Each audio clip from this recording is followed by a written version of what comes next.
welcome to another wonderful episode of Raising the Volume. My name is Marcus Amaker, the artist in residence here at the Gilliard Center and the poet laureate of Charleston, and a dad.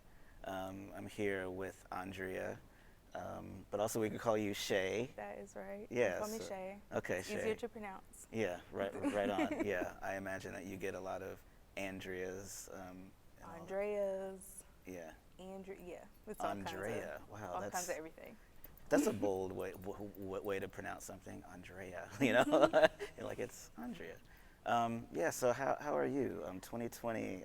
In my outside view, looking in, it looks like you've been busy and your business has really grown. Oh yeah, it's been as crazy as this year has been. It's been really like. There's been some really cool things that have happened for us, so I'm really grateful and thankful for the growth that we've experienced this year, you know, in pandemic and just economic unrest and social and civil unrest and all that. It's been okay for us business-wise, so I'm happy about that. Do you think that you were prepared for all the growth that you had business-wise? No. Yeah. I think a huge part of like my entrepreneurial philosophy is just figuring it out as I go. Yeah. So, yeah. I mean, I don't think there's really any kind of business school that can prepare you for like the stuff that's been going on. Mm-hmm. So we've just been kind of rolling with it just like everybody else has, you know. So Yeah. we've been handling it pretty well. There's still some things that, of course, we're growing and we're learning, like systems-wise and organizational kind of stuff that we're still figuring out. But I think we've handled those challenges pretty well. Yeah. So that's good. Yeah. Last time that we caught up, you were on the verge of processing a really big order. I forget how many. Yeah, it was 17,300 soap bars. So yeah. 17,300 soap bars. Yes. And that was from It where? was from a subscription box called Laureate. Okay. And so they their subscription box is like a literary subscription box, so they do books. Mm-hmm. And so they wanted to include some like lifestyle things that were inspired by the book. And so they chose like a soap bar for me, and they were like, "Oh, we need like 17,300. Can you do that?" And I'm like, How much time do I have? Yeah. Wow. And all that is done and packaged up. Yeah, we and got out that there. done. We got that out the door, and so the response from that has been really positive. So there have been people doing unboxings and talking about our soaps and stuff like on Instagram, and so that's been really cool to see our soaps just reach a whole other kind of audience. Yeah. And so like I just love seeing that kind of stuff, just seeing people enjoy the soap. Mm-hmm. Especially because I spent so much time Yeah. Oh yeah. on that order.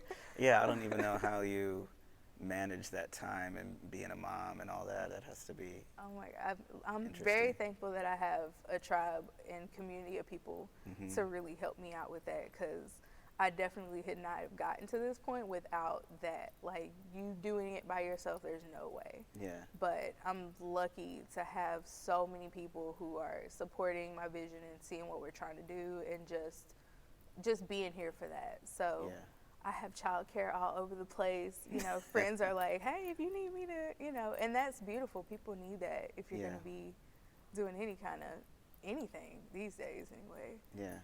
You know, one of the good things I think about this series and just the space that we're in right now is just finding out sort of the behind the scenes and all of that. I mean, you are, in my mind, definitely a successful entrepreneur. And I'm sure there might be people who are watching this who don't even know the first thing about what it's like to own a business. So I guess let's like rewind the tape and like, how did you get from where you were to now doing 17,000 orders? Like, what was your process of becoming an entrepreneur? So like it really just started when I recognized that I was in a situation where I was very unhappy, and I was in an environment where I knew that people didn't really care about me. So in 2014, my husband and I, we lost our son Elijah in 20 weeks into my pregnancy. And so like I remember that day I lost our child, and then I called my job, which I was working in banking, called them, and they were like, well, we're sorry, but you've got like 3 days of bereavement and then you need to come back. And I was like, wow, okay. Three but days? 3 days. But in that sense, you're just thinking like, okay, well, this is my job. I have a commitment to this job and making this money and doing whatever. And so in 3 days, I was back. And, you know, I think some of my coworkers pulled together and got me flowers on my desk. But every client that I had that day was like, oh, is it your birthday? And so you're having to retell that whole thing and reliving it. And I'm 3 days out from, you know, losing my child. And I remember the first clients that I had, it was like I was dealing with death certificate stuff. And then I had like a brand new baby. This lady who came in with a brand new baby. And I was like, I feel like these are signs that I don't need to be here. I do not. And I feel so horrible. Like the most important thing is just listening to your body and just like, I know that I am severely depressed. I do not need to be here. I cannot do anything. And so I don't advise entrepreneurs to do this, to just leave jobs. Don't do that. Yeah. But right on. I'm just a very like, I operate off of like, this is how I feel. I feel like this is an extremely uncomfortable, violent situation for me, and so I'm going to leave. And fortunately, I had the support of my husband, and you know, he was working and just being like, okay, you need to take care of yourself. So I was very fortunate to have that support. And so with that, I just focused on healing after I left that job. And I found like soap making on YouTube. I was just randomly scrolling, and YouTube, you know, like, oh, hey, here's some soap making. And then I just saw like them creating these really cool things out of just like oils and butters. I'm like, how, you know, it's like transformative almost. And so I started making soap, and it was terrible. Could not give a bar away. They were bad.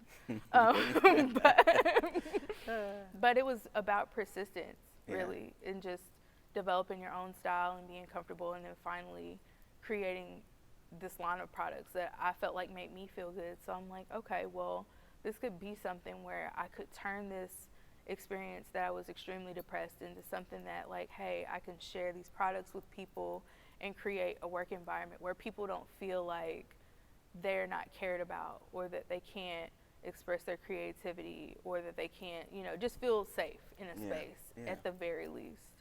So, I mean, that was really my goal in starting the business, is just to create a safe space for people to work and, you know, make their living while also being valued. And so that's what was important to me, because I know that I did not get that treatment, and my story isn't unique. There's a lot of men and women who are dealing with the same stuff at their jobs. And it doesn't have to be like a loss of a child, like loss of your pets. Like, that's a big deal. But to some companies, they're like, oh, well, it's a pet. So you just keep on. That's really interesting to me, because we're in my opinion, in a system that doesn't really know how to handle trauma. Right. It's either trauma is like celebrated in a weird way for some folks, and then it doesn't really transfer itself into a healthy work environment. So so we need to be able to be humans and still, you know, live in this system that is based on paying bills and doing all this stuff. And I don't think I was made for that, just to pay bills and die. That's not it. Right on. You know, I don't think any of us were, and it's really inspiring to see somebody who's really doing the work that is passion work. And I know it's a lot of work. It's hard work. I know it's a lot of work. It looks real easy on Instagram, but it's not. I know it's hard work, but I'm glad that you are doing it. Thank you. Tell me something that people might not know, like, about you, you know, like a secret or something, like a hidden well, I am passion. like a band geek to my soul. Like, one of my goals is to buy a bass clarinet. Nice. That is my goal. All right. Because I've played clarinet since I was like 11. And I have like the original one that I got when I was, you know, the first one you get when you're in middle school. That first, I still have that one, and I still play it obnoxiously in my house.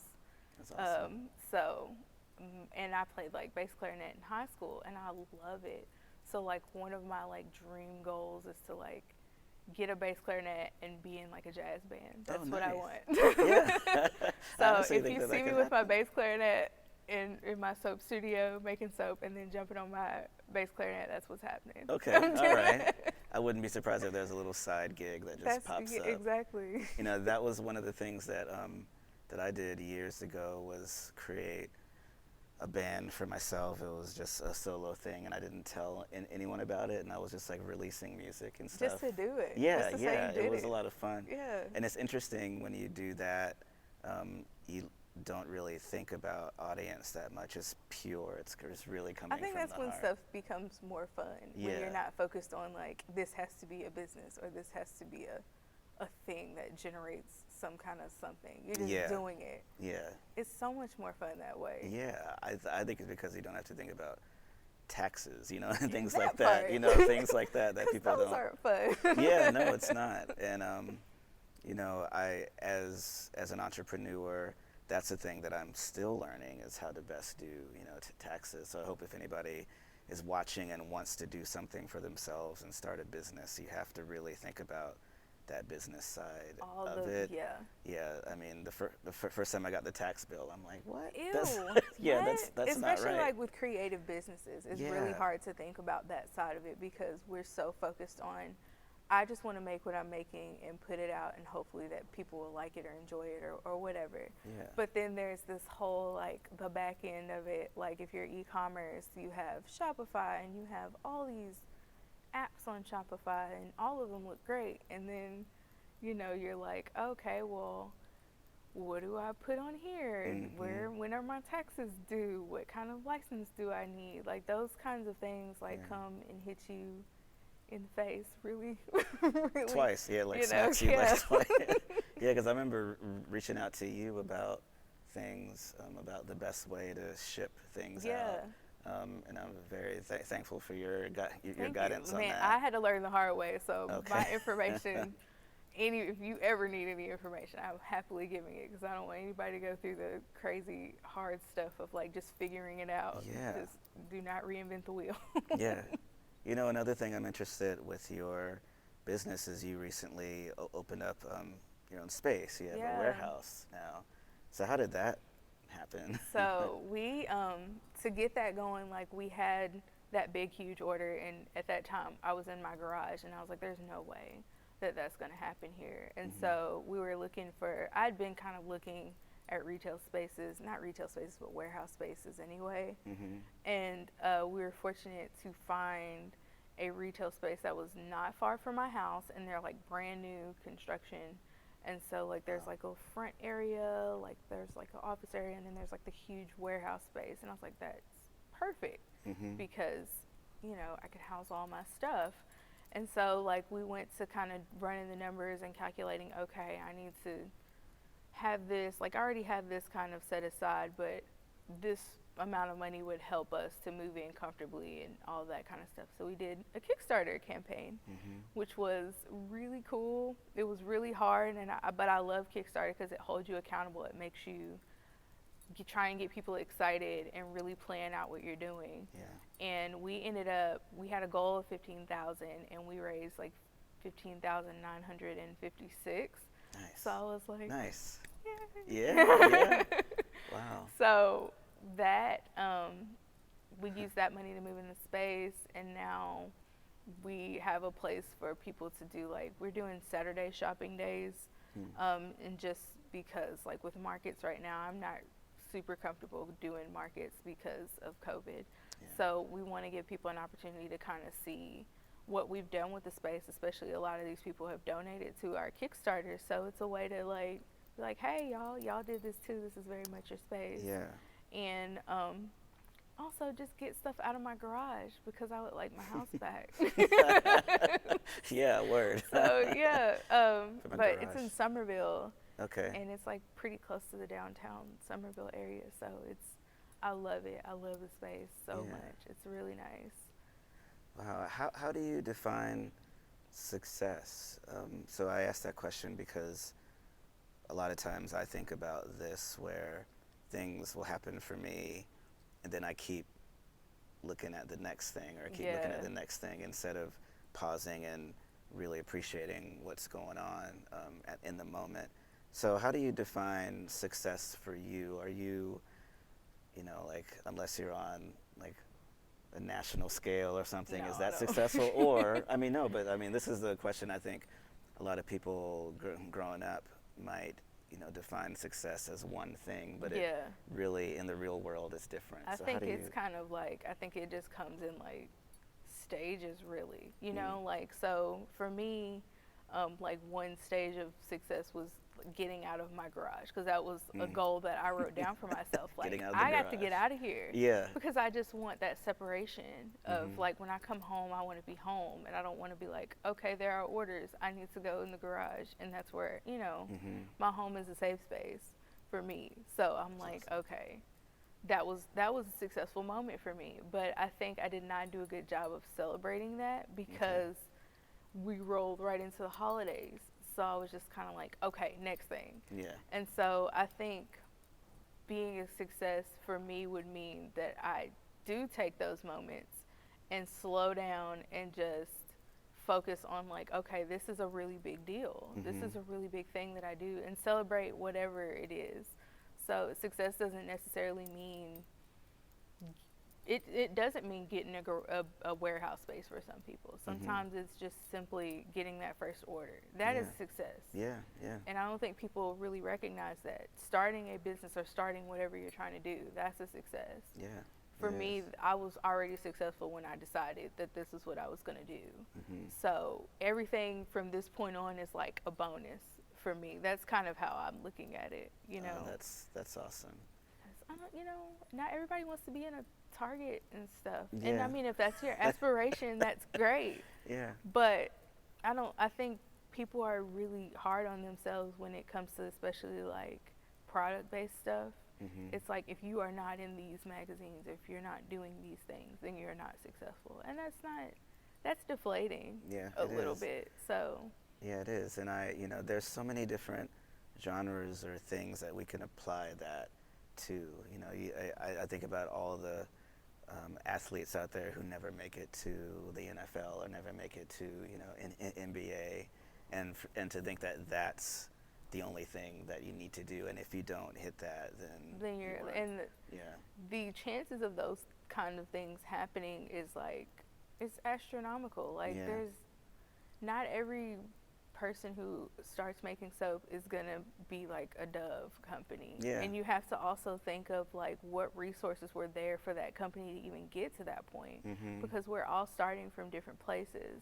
And so you just have to be okay with whatever journey you're on, and whatever is yours is going to be yours anyway. And so if that means that my stuff ends up in Target, then that's great. But if not, then that's not really my aim anyway. Yeah. Yeah, right on. So, and that might change either. It's okay for people to pivot their visions, and people need to be okay with that. And of course, if Target calls tomorrow, like, then I'm probably not ready. But you'll answer the call. But I'll answer, absolutely. I'll see what y'all are talking about. Yeah, and it's always funny to me to realize that that level of success comes with so much sacrifice as well. Yeah. I can only speak about the things that I know, but I think about music, all the musicians who are really high on Spotify lists, or something, and it's like there's so much money that's going into that. Exactly. It's not necessarily about the art. And then a lot of the times, they're probably not getting paid. Yeah, oh no, for none especially of that. Spotify. Yeah, you're not getting paid. So what's the point? Yeah, if you're doing it for your livelihood, it's not making you. It's not accomplishing that goal. Yeah. So. Yeah, one thing I always bring up Prince in every conversation. But speaking of Prince, music-wise, I was thinking about when he was on a major label, so his sort of like Target, and he put out all these records and got paid, but it wasn't as much as he was worth. And then he did things on his own and got more money for selling less, records. And I think that can be applied to so many different things. You having your warehouse. It cuts out the middleman. So you having your warehouse, you owning that space, and having a direct line to fans, I think is so important, instead of it going to Target and then to you. I think people don't recognize the power in controlling the whole aspect of what you're doing. It's a lot more work, and it does. So you're either going to spend a lot of time or you're going to spend a lot of money. You're going to spend a lot of time learning something or figuring it out and doing it wrong possibly, or you can, what I've learned to really scale my stuff and just really be where I am is to hire people who do a way better job at things than you do.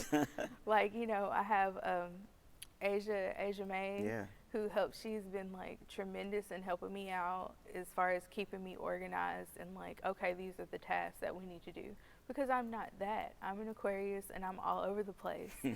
So, you know, I have the ideas and she's like, okay, you can have all your ideas, but let's focus. Organize. Yeah, exactly. and that's what people, my investment is always in people. And like, okay, you may not be great at helping me ship these packages, but you're into videography. That is something that like you have your passion that we can utilize in this business, and then I also, you know, we can use that. So it's just all about recognizing the skills in people and investing in people, as opposed to being like, well, you know, you're fired because you can't do this, you know, certain thing, you know. So that is awesome. Just delegate. Don't do it all. Don't do it all.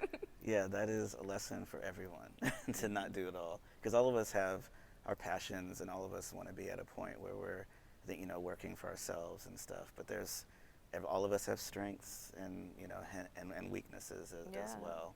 I think taxes, I mean, I always bring that up, but that's the thing. I'm like, I'm gonna give that to somebody else. Yeah, because that is not me. Math, like, no, you know. Well, I mean, QuickBooks though is a really good option. Yeah. But also, if you can find a CPA locally, just make it happen. Do that. Yeah, they can make that work, you know. You know, because there's a lot of like small business CPAs that are like, hey, this is my budget. I don't have a whole lot, but what can you help me with? You know, and so that's important too. Is just having those kind of resources. Like I know, like with Jordan working at like Low Country Local First, there's like a ton of resources there. And I mean, that's a huge help to small businesses, because a lot of the times we don't know what to do. Like Google tells us like, hey, this is a good CPA, and then you find out you can't afford them. And it's deflating. And that's all it's all algorithm based, you know. When you search for somebody, somebody's paying for an ad, you know. It's just all that stuff. It's just these national companies. Your neighbor is probably the best CPA you'll ever have, and you would never know because they don't do ads or none of that stuff, but do the job way better. Yeah, there's so much involved in owning a business and making it work and all that stuff. It's nice to hear your story. Well, thank you. I'm glad to share it. You know, anytime. Yeah, word. We're gonna take over the series, and hopefully Target doesn't sponsor this, because we've been talking trash about Target. But anyway, it is what it is. We're being honest. Just being honest. Yeah, I thought about that. I'm like, oops. Yeah, is there anything else you'd like to say or speak on? I'm just really like, since moving, because I'm not from here, so it's been really, really great to see so many people here in this community be accepting of what we're doing and being supportive of what we're doing, and we're always thankful for that. And just, I just encourage people to be more mindful of their shopping and supporting small businesses and makers and creators here in Charleston, because there are so many, and I don't feel like they get a whole lot of attention. Not the same amount of attention that like the bigger kind of stores downtown and stuff get. And so it's just mindful all year, all day, every day to support smaller businesses.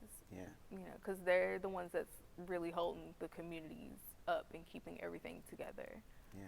And that's what makes a city a city. You know, there's so many bigger cities that look exactly the same when you're in a certain part of it, you know, the big skylines and stuff. But I think one of the reasons people like Charleston so much is because of that, and we've always filtered in and attracted really wonderful, talented makers in all different areas. And especially like I've done a lot of vendor markets and I don't see a whole lot of black vendors. Yeah, And so, yeah. like, there are a lot of markets where I'm the only one, and that's kind of deflating because I'm like, I know at least 5 that could be in the space, and I don't know if it's because they don't know about these markets or if, you know what I'm saying? Yeah. Or if they're marketed a different way to, you know, that's so it. there needs to be some kind of something that celebrates like black arts and black creatives and just something here. Yeah.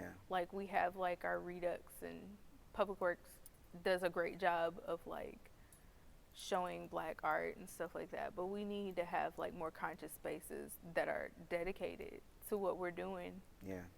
Yeah. Because and that's huge here. Yeah, and it can't just be a fad. You know, I think about in June of 2020 how everyone was on, you know, that was black. such a knee-jerk reaction. Yeah, black artists. Nobody wanted to be called a racist. Yeah. So they were like, I sold a bunch of books that you know? month. I mean, people.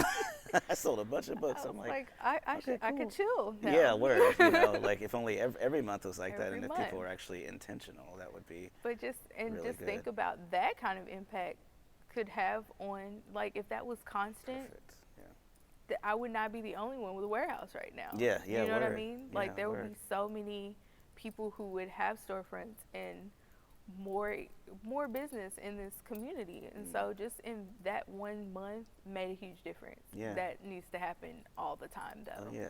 Yeah. So. Yeah. I paid my mortgage with book sales. I'm like, You know, whoa, this is, and it this felt is great, cool. didn't it? This is cool. I was buying like oil tanks and Yeah. stuff. Oh, I Yeah. have to wait. Nice. Yeah. Just make it happen. That was great. And then that wave ended, and everybody's back to normal. You know. Anyway. All right, we should go because we could keep on We going. could go forever. Yeah.